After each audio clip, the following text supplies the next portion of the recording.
नमस्कार दोस्तों, मैं हूं अतुल सिंह। स्वागत है आपका नीति टॉक्स विद अतुल में। दोस्तों, एक सवाल आपसे पूछना चाहता हूं। अगर आपके घर में कोई बीमार पड़ जाए, आपको सरकारी अस्पताल ले जाना पड़े, आप दवाई लेने पहुंचे और फार्मेसी वाला कह दे स्टॉक में दवा नहीं है, या फिर डॉक्टर ही मौजूद ना हो, मशीनें टूटी हों और आपको मजबूरी में प्राइवेट अस्पताल जाना पड़े, तो आपके मन में सबसे पहला सवाल उठता है, आखिर सरकार का इतना बड़ा बजट कहाँ जाता है? क्या वाकई हमारे पास स्वास्थ्य पर खर्च करने के लिए पैसे नहीं हैं, या फिर पैसे हैं लेकिन उनका इस्तेमाल कहीं और हो रहा है? आज हम इसी सवाल पर गहराई से चर्चा करेंगे। फिजिकल स्पेस और प्रायोरिटाइजेशन ऑफ हेल्थ, ये शब्द थोड़े तकनीकी लगते हैं, लेकिन मैं इसे आपके सामने सरल भाषा में रखूँगा। हम देखेंगे कि भारत के राज्यों के पास पैसे की कमी है या पॉलिटिकल विल की कमी है।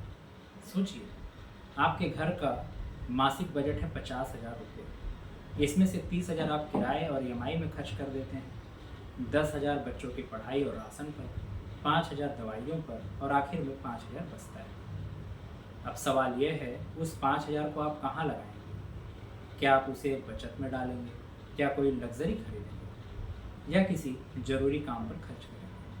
यही है आपका फिजिकल स्पेस। आपके पास अतिरिक्त पैसे जो आप अपनी प्राथमिकताओं के हिसाब से खर्च कर सकते हैं। सरकार के लिए भी यही नियम है। उनके पास 4 मुख्य स्रोत होते हैं। राज्यों का अपना टैक्स जैसे जीएसटी का हिस्सा, स्टाम्प ड्यूटी, वैट वगैरह वगैरह। गैर कर राजस्व जैसे फीस, फाइन्स, लॉटरीज आदि। केंद्र सरकार से मिलने वाले ट्रांसफ़र और पॉइंट्स, और कर्ज यानी बोरोइंग्स। अब फिजिकल स्पेस का मतलब है सरकार कितना अतिरिक्त पैसा खर्च कर सकती है बिना आपकी वित्तीय स्थिति को बिगाड़े। लेकिन यहाँ पर एक ट्विस्ट है।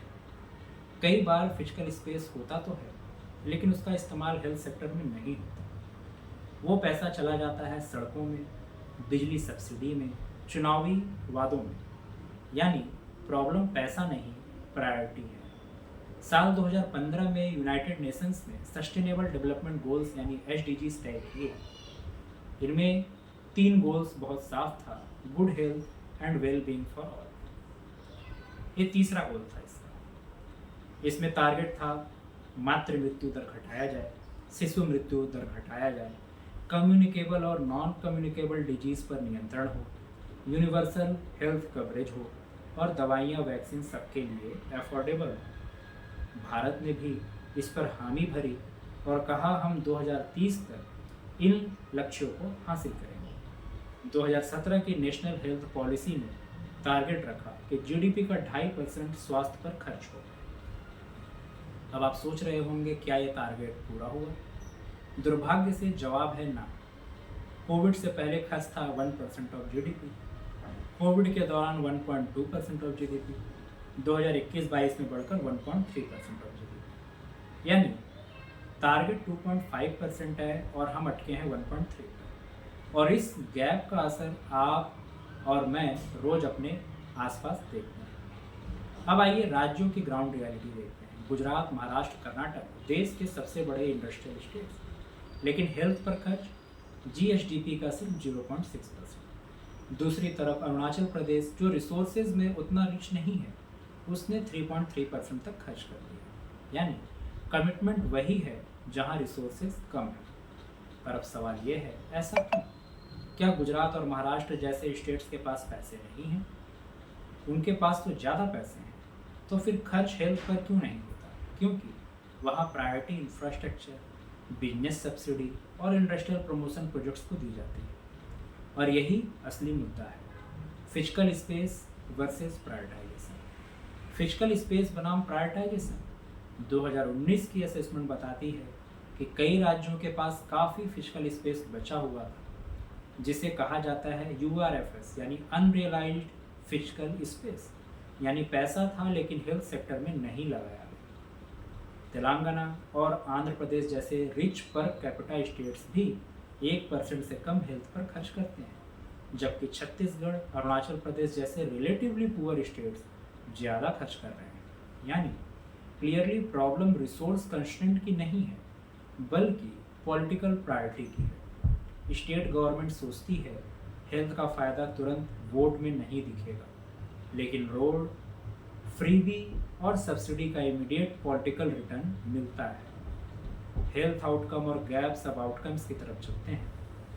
इन्फेंट मोर्टालिटी रेट की अगर बात करें, आईएमआर, और मैटरनल मोर्टालिटी रेट यानी एमएमआर हेल्थ आउटकम का, तो सबसे बड़ा मापदंड है। केरल आईएमआर सिर्फ 6, एमएमआर सिर्फ 19। उत्तर प्रदेश में आईएमआर कई गुना ज़्यादा, बिहार में एमएमआर का हाल बेहद ही खराब। अब वहाँ इंटरेस्टिंग बात आती है कि आउटकम हमेशा स्पेंडिंग के प्रोपोर्शनल क्यों नहीं होता। कुछ स्टेट्स कम खर्च करके भी अच्छे आउटकम हासिल कर लेते हैं, जैसे केरल, जबकि कुछ स्टेट्स ज़्यादा खर्च करके भी आउटकम अच्छे नहीं ला पाते। इनएफिशिएंट स्टेट, ऐसा क्यों? स्टडी ने स्टेट्स को 4 कैटेगरी में बांटा: हाई स्पेंडिंग और गुड आउटकम यानी टॉप परफॉर्मेंस जैसे केरल, तमिलनाडु; लो स्पेंडिंग और गुड आउटकम जैसे कुछ उत्तर पूर्वी राज्य; हाई स्पेंडिंग लेकिन पुअर आउटकम, इनसफिशिएंट स्टेट; और लो स्पेंडिंग और पुअर आउटकम मतलब वर्स्ट केस जैसे बिहार और यूपी। सोचिए, अगर किसी स्टेट के पास पैसा भी है और आउटकम भी खराब है, तो जिम्मेदार कौन है, रिसोर्सेज या गवर्नेंस?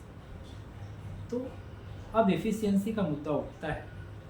कई स्टेट हेल्थ पर पैसा तो एलोकेट कर देते हैं, लेकिन सिस्टम इतना कमज़ोर है कि पैसा एब्जॉर्ब नहीं कर पाता। Corruption, leakage, man power shortage सब मिलकर आउटकम को बिगाड़ देते हैं। लेकिन उससे भी बड़ी समस्या क्या है?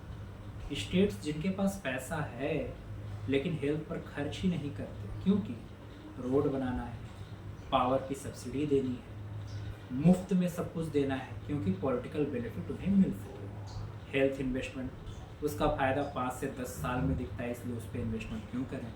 और हमारी राजनीति शॉर्ट टर्म ओरिएंटेड है। तो अब सवाल है, सुधार कैसे होगा? रेवेन्यू मोबिलाइजेशन, जैसे राज्य को अपना टैक्स बेस मजबूत करना होगा, प्रॉपर्टी टैक्स, जीएसटी कंप्लायंस बढ़ाना होगा, आउटकम बेस्ड एलोकेशन करने पड़ेंगे, जैसे केंद्र से पैसा उसी स्टेट को ज़्यादा मिले जहां हेल्थ आउटकम खराब है। सेंट्रल ट्रांसफर्स का टारगेटेड यूज़ होना चाहिए। हेल्थ ग्रांट को हाईवे या सब्सिडी में डाइवर्ट नहीं किया जाना चाहिए। एफिशिएंट मॉनिटरिंग भी ज़रूरी है। स्टेट को अकाउंटेबल बनाया जाए कि हेल्थ पर खर्च का असर आउटकम में क्यों नहीं दिखा। और पॉलिटिकल विल होनी चाहिए। जब तक हेल्थ को एजुकेशन और इंफ्रा जितनी प्रायोरिटी नहीं दी जाएगी, सस्टेनेबल डेवलपमेंट गोल अचीव नहीं होंगे। उदाहरण के तौर पर केरल ने लिमिटेड रिसोर्स में भी प्राइमरी हेल्थ सेंटर्स और नर्सिंग में निवेश किया। नतीजन best IMR MMR figures in India, यानी कमिटमेंट ज़्यादा इम्पॉर्टेंट है रिसोर्सेज से। तो दोस्तों, असली मुद्दा यह है कि भारत में हेल्थ स्पेंडिंग की समस्या रिसोर्स की नहीं, प्रॉब्लम है प्रायोरिटाइजेशन की। फिजिकल स्पेस तो है, स्टेट्स के पास पोटेंशियल भी है, लेकिन जब तक पॉलिटिकल विल नहीं हो तब तक हेल्थ हमेशा पीछे ही रहेगा। और याद रखिए, sustainable development goals, universal health coverage और सबको अफोर्डेबल ट्रीटमेंट, यह सब तभी पॉसिबल है जब हम हेल्थ को सिर्फ कागज़ों पर नहीं बल्कि बजट में भी प्रायोरिटी देंगे। यह वीडियो केवल शैक्षणिक और जानकारी उद्देश्य से है। इसमें किसी भी सरकार, राज्य या संस्था की आलोचना या समर्थन का कोई इरादा नहीं। यह विश्लेषण केवल सार्वजनिक शोध और आंकड़ों पर आधारित है। धन्यवाद।